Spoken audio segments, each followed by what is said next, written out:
बेहतरीन तजुर्बे के लिए अपने फोन को घुमाएं। वाईफाई पर होने पर आला तरीन रेजोल्यूशन का इंतखाब करें। मुकम्मल लेक्चर्स के लिए प्ले लिस्ट चेक करें। मुकम्मल कोर्स के लिए अभी सब्सक्राइब करें। बिस्मिल्लाहिर्रहमानिर्रहीम, अस्सलाम वालेकुम। अच्छा स्टूडेंट्स, फर्स्ट ईयर बायोलॉजी में हमने स्टार्ट किया था चैप्टर बायो एनर्जेटिक, जिसमें से हमने रिस्पिरेशन वाला टॉपिक कंप्लीट डिस्कस कर लिए। उसके बाद दूसरा हमारे पास फोटोसिंथेसिस का है और तीसरा हमारे पास फोटो रिस्पिरेशन का है। इसको पहले डिस्कस करेंगे और फिर फोटोसिंथेसिस को एक ही लेक्चर में पूरा हम पढ़ लेंगे, जिससे हमारे इस चैप्टर के 3 लेक्चर बनेंगे और हम पूरा चैप्टर इसमें पढ़ लेंगे। तो आज के जो हमारा टॉपिक है वो है हमारे पास फोटो रिस्पिरेशन। रिस्पिरेशन हमने डिस्कस कर लिया। उस समय ये कॉन्सेप्ट तो आ गया कि रिस्पिरेशन में क्या होता है, एनिमल फूड को ब्रेक डाउन करते हैं और उसमें से एनर्जी निकलती है। फूड की ब्रेकडाउन से एनर्जी निकलती है, इसको रिस्पिरेशन कहते हैं। और यहाँ पे स्टार्टिंग में हमने फोटो लगा दिया, और फोटो का मतलब क्या होता है, लाइट। तो लाइट की मौजूदगी में जो रिस्पिरेशन होगी इसको कहते हैं फोटो रिस्पिरेशन। और ये कौन से जानदारों में होती है, प्लांट्स के अंदर हो रही होती है। प्लांट्स क्या करते हैं, ऑक्सीडाइज करते हैं फूड को ड्यूरिंग डे टाइम, दिन के टाइम कर रहे होते हैं, विदाउट प्रोडक्शन ऑफ एटीपी। लेकिन कोई एटीपी नहीं बन रहा होता तो ये नुकसान पहुंचा रहा है ये वाला प्रोसेस। हमारे पास जो रिस्पिरेशन होता है उससे एटीपी बनते हैं और वो हमें फायदा पहुंचाता है। लेकिन प्लांट्स में जो ये फोटो रिस्पिरेशन होता है इससे एटीपी नहीं बनता। एटीपी नहीं बनेगा तो ये वेस्ट प्रोसेस है, वैसे ही नुकसान पहुंचा रहा होता है प्लांट्स को। 3 साइकिल हमने इसमें पढ़ने, पहला C3 साइकिल, फिर C4 साइकिल, फिर हमारे पास CAM साइकिल। ये 3 साइकिल हमने एक एक करके डिस्कस करने। इससे पहले हम ये देखते हैं कि ये फोटो रिस्पिरेशन होता क्यों है, व्हाई दिस अकर्स, ये प्लांट्स क्यों करते हैं। जब एक जानदार को पता है कि ये चीज मुझे नुकसान पहुंचा रही है तो क्यों वो उस काम को करेगा, तो पीछे की वजह क्या है वो हम देखते हैं। During the dry and hot days, जब मौसम खुश्क हो और पानी बिल्कुल भी ना हो माहौल में, तो प्लांट्स क्या करते हैं, पानी को सेव करते हैं। और पानी को सेव करने के लिए वो क्या करते हैं, स्टोमेटा को क्लोज कर देते हैं। क्योंकि during the dry and hot day plants में ट्रांसपायरेशन ज्यादा होती है और ट्रांसपायरेशन में स्टोमेटा से वाटर रिमूव होके जा रहा होता है। तो वाटर रिमूव ना हो तो ये क्या करते हैं, स्टोमेटा को बंद कर देते हैं। अब दिन के टाइम स्टोमेटा बंद हो गया तो मसला क्या होगा, अंदर कार्बन डाइऑक्साइड नहीं आएगी। कार्बन डाइऑक्साइड नहीं आएगी तो कार्बन डाइऑक्साइड का लेवल क्या हो जाएगा, कम, और ऑक्सीजन का लेवल क्या हो जाएगा, बढ़ जाएगा। अब इस कंडीशन में एक एंजाइम है, लास्ट हमने, अच्छा एंजाइम ये भी तक हमने डिस्कस नहीं किया, अभी से मैं बता दूं, ये हम जब वो पढ़ेंगे फोटोसिंथेसिस तो उसमें पढ़ेंगे रुबिस्को। रुबिस्को एक एंजाइम है जिसकी फुल फॉर्म हमारे पास राइबुलोज 1,5 बाइफॉस्फेट, या C फॉर हमारे पास होता है कार्बोक्सिलेज, मतलब ये कार्बन डाइऑक्साइड के साथ भी रिएक्शन कर सकता है। एंड O फॉर ऑक्सीजनेज, ये ऑक्सीजन के साथ भी रिएक्शन कर सकता है। जो जिस वक्त इसको अवेलेबल मिल जाए ये उन दोनों के साथ रिएक्शन कर सकता है। फोटोसिंथेसिस में हम देखेंगे ये रिएक्शन करता है कार्बन डाइऑक्साइड के साथ, लेकिन इस केस में कार्बन डाइऑक्साइड की अमाउंट कम हो गई और ऑक्सीजन ज्यादा हो गया, तो अब ये कंबाइन किसके साथ होगा, ऑक्सीजन के साथ होगा। और हम पहला जो साइकिल है C3 साइकिल उसको हम डिस्कस करते हैं। C3 साइकिल में देखो क्या होता है, RUBP, ये हमारे पास शुगर है जिसमें 5 कार्बन होते हैं। ये हम डिस्कस करेंगे जब हम फोटोसिंथेसिस पढ़ेंगे तो वहां पे एक कॉन्सेप्ट क्लियर हो जाएगा। फिलहाल ये देखो RUBP हमारे पास क्या है, 5 कार्बन शुगर है, ये अटैच हो जाती है ऑक्सीजन के साथ और इनका रिएक्शन कौन करा रहा है, रुबिस्को। और इस O वाली प्रॉपर्टी को यूज करते हुए दोनों का रिएक्शन होता है। हमारे पास इन दोनों से 2 कंपाउंड बनते हैं। एक का नाम हमारे पास है ग्लाइकोलेट, इसमें हमारे पास 2 कार्बन होते हैं, और दूसरा हमारे पास बनता है 3PGA, इसमें हमारे पास 3 कार्बन होते हैं। ठीक है, अब ये PGA क्या होता है ये भी हम डिस्कस करेंगे फोटोसिंथेसिस में। इन शॉर्ट बता दूं, ये ऐसा शुगर है जिसमें 3 कार्बन है और इसमें 5 कार्बन है। तो 5 कार्बन वाला टूट जाता है एक 2 कार्बन वाले कंपाउंड में और एक 3 कार्बन वाले कंपाउंड में। 2 कार्बन वाले कंपाउंड को हम कहते हैं ग्लाइकोलेट और 3 कार्बन वाले कंपाउंड को हम कहते हैं 3PGA, फोस्फोग्लिसरिक एसिड। ठीक है, तो हमारे पास ये हो गया। अब यहाँ पे रुबिस्को ने रिएक्शन कराया।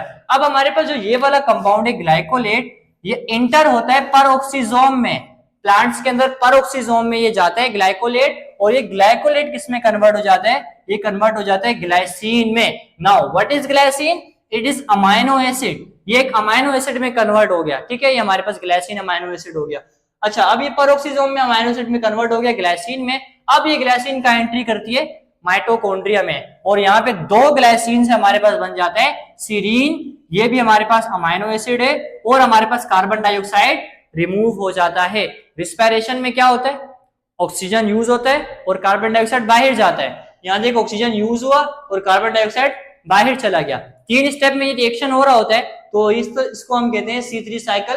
ये वाला स्टेप हमारे पास पेरोक्सिसोम में होगा, ये वाला स्टेप हमारे पास माइटोकॉन्ड्रिया में होगा।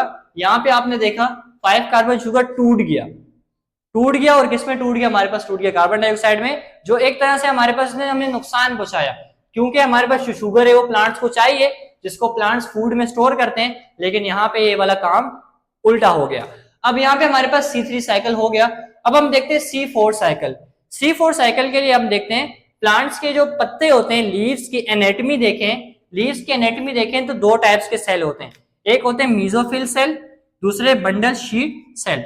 मीजोफिल देखो, ये प्लांट्स की एनाटॉमी देखो, माइक्रोस्कोप में प्लांट्स को देखो, ये ऊपर वाली स्किन और नीचे वाली स्किन, इसको कहते हैं एपिडर्मिस। एपिडर्मिस के पास जो मैंने ये बनाए हुए ग्रीन कलर के, ये मीजोफिल सेल हैं, और ये रेड कलर के बीच में जो सेल हैं ये बंडल शीट सेल हैं, और इनके अंदर क्या होता है? इनके अंदर वस्कुलर बंडल्स होते हैं।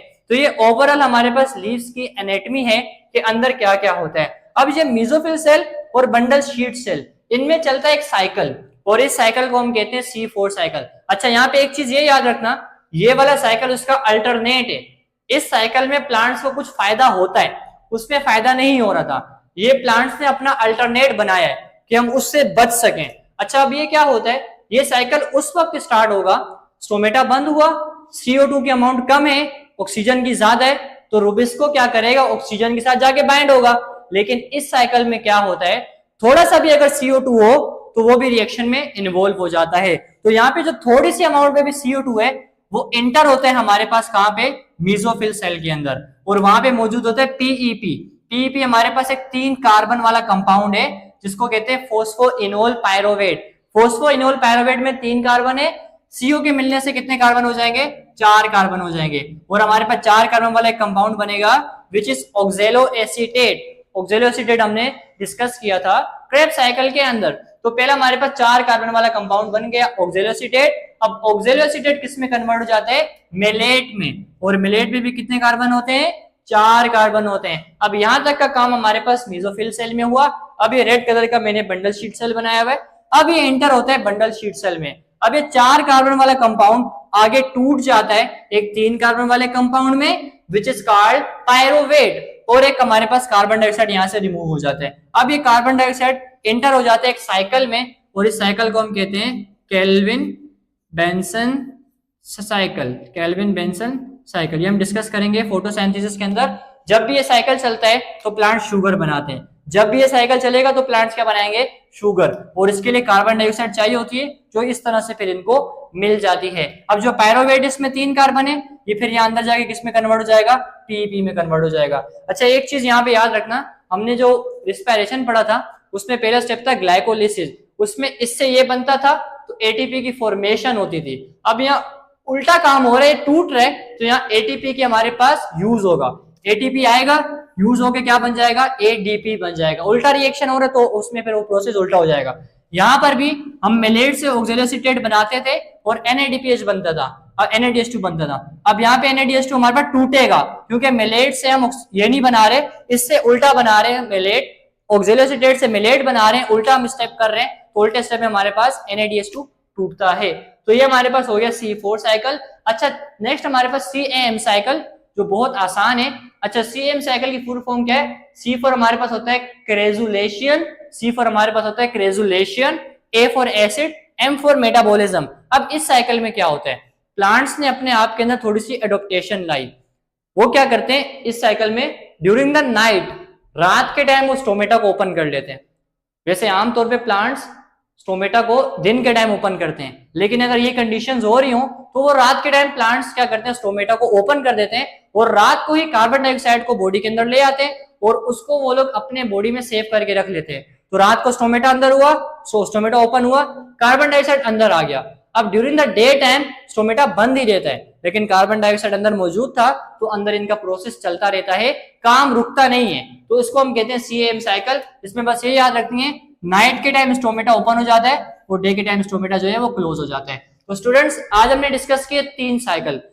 पहले हमने डिस्कस किया फोटो रिस्पायरेशन, प्लांट्स लाइट की मौजूदगी में रिस्पायरेशन करते हैं without production of ATP, ATP इसमें नहीं बन रहा होता। 3 साइकिल है, C3 cycle, C4 cycle and CAM cycle. C3 cycle में हमारे पास क्या होता था, 5 कार्बन शुगर टूटता था 2 कार्बन और 3 कार्बन वाले शुगर में, 3 कार्बन वाले कंपाउंड में। एक था हमारे पास ग्लाइकोलेट, दूसरा हमारे पास PGA। फिर ये ग्लाइकोलेट पेरोक्सिसोम में कन्वर्ट हो जाता था ग्लाइसिन में, और जो ग्लाइसिन है वो माइटोकॉन्ड्रिया में कन्वर्ट हो जाता था सीरीन में और कार्बन डाइऑक्साइड में। ठीक है, अब इसके बाद हमने देखा कि हमारे पास C4 साइकिल में मेसोफिल सेल भी इन्वॉल्व है और बंडल शीट सेल इन्वॉल्व है। इनमें पूरा एक साइकिल चलता है जो हमने डिस्कस कर लिया। लास्ट हमारे पास था CAM साइकिल, जिसमें प्लांट्स रात के टाइम स्टोमेटा को ओपन करते हैं और दिन के टाइम स्टोमेटा को क्लोज कर देते हैं। इस तरह से ये पूरा प्रोसेस कर रहे होते हैं। सो स्टूडेंट्स, ये था हमारा आज का लेक्चर। वीडियो अच्छी लगे तो वीडियो को लाइक कर देना और चैनल को सब्सक्राइब कर देना। इंशाल्लाह मिलते हैं फिर नेक्स्ट लेक्चर में, तब तक के लिए अल्लाह हाफिज।